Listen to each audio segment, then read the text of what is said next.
ചെറുപ്പം മുതലേ ലഹരിയോടൊക്കെ താല്പര്യം ഉണ്ടായിരുന്നെങ്കിലും ഈ ഇന്നിപ്പോൾ ഈ സമൂഹത്തെ ഏറ്റവും കൂടുതൽ കാർന്നു തിന്നുന്ന യുവതലമുറയെ കാർന്നു തിന്നുന്ന രീതിയിൽ ഭരണകൂടങ്ങളും നിയമങ്ങളും പൊതുജനങ്ങളും ഇവിടുത്തെ എല്ലാ സിസ്റ്റവും ഒന്നിച്ചുകൂടി അതിനെതിരെ പോരാടുമ്പോൾ MDMA പോലുള്ള മാരകമായ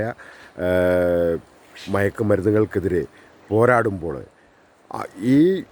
ഈ പ്രസൻറ്റിൽ ഈ സമയത്ത് ഇവിടെ നിന്ന് 55-ാമത്തെ വയസ്സിലും ആരോഗ്യത്തോടു കൂടി ലഹരി ഒരിക്കലും കീഴ്പ്പെടുത്താത്ത ഒരാളാണെന്നതിൽ എന്തെങ്കിലും ലഹരികൾ ഉപയോഗിക്കും ആയിരുന്നു എന്ന ഒരാളെന്ന നിലയിലും ഞാൻ പറയുന്നു,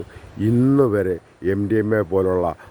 യാതൊരു കെമിക്കൽ മയക്കുമരുന്നുകളും അതിൻ്റെ പ്രവർത്തനം എന്താണെന്ന് തിരിച്ചറിയാനുള്ള ആകാംക്ഷയെപ്പോലും ഒന്ന് രുചിച്ചു നോക്കാനോ മണത്തു നോക്കാനോ അല്ലെ ഉപയോഗിക്കാനോ ഞാൻ മുതിർന്നിട്ടില്ല എന്നും എൻ്റെ മരണം വരെ ഞാൻ അത് ഉപയോഗിക്കില്ല എന്നും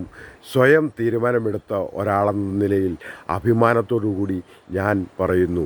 ഈ ഈ ഈ ഈ കെമിക്കൽ മയക്കുമരുന്നുകളിൽ എന്തെങ്കിലും ഒന്ന് എപ്പോഴെങ്കിലും രുചിച്ചു നോക്കി അതിന് കീഴ്പ്പെട്ടു പോയിരുന്നുവെങ്കിൽ ഞാനിപ്പോൾ ഇവിടെ ഇങ്ങനെ ഈ മൊബൈൽ പിടിച്ച് സംസാരിക്കാൻ ഉണ്ടാവുമായിരുന്നില്ല. ഒന്നെങ്കിൽ ഞാൻ ജയിലിലോ അല്ലെങ്കിൽ ഞാൻ മാനസികമായ എല്ലാ ചിന്തകളും എല്ലാ എൻ്റെ സ്വാഭാവികമായ എല്ലാ ചിന്തകളിൽ നിന്നും മാറി മനോനില തെറ്റി ഏതെങ്കിലും ഒരു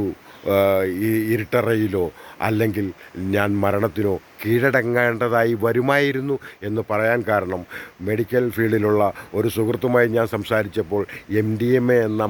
പോലുള്ള മാരകമായ കെമിക്കൽ മയക്കുമരുന്നുകൾ നമ്മുടെ സ്വാഭാവികമായ ചിന്തിക്കുന്ന തലച്ചോറിലേക്ക് കടന്നു ചെല്ലുമ്പോൾ അവിടെ ഉണ്ടാകുന്ന ഒരു എനർജി തലച്ചോറിൻ്റെ കൂടുതൽ പ്രവർത്തനത്തിൽ നമ്മൾക്കപ്പോൾ ഉണ്ടാകുന്ന ചിന്തകളെ ശാരീരികമായ പ്രവൃത്തികൾ എല്ലാത്തിനും 6-7 മണിക്കൂർ സമയം ഒരു വിഭ്രാന്തി സമ്മാനിക്കും എന്നുള്ളത് സത്യമാണ്. പക്ഷേ 1, 2 അല്ലെ 3 തവണത്തെ ഉപയോഗത്തോടു കൂടി അത് ഇല്ലാതെ പിന്നെ അത് ഉപയോഗിച്ച് കഴിഞ്ഞ് ആ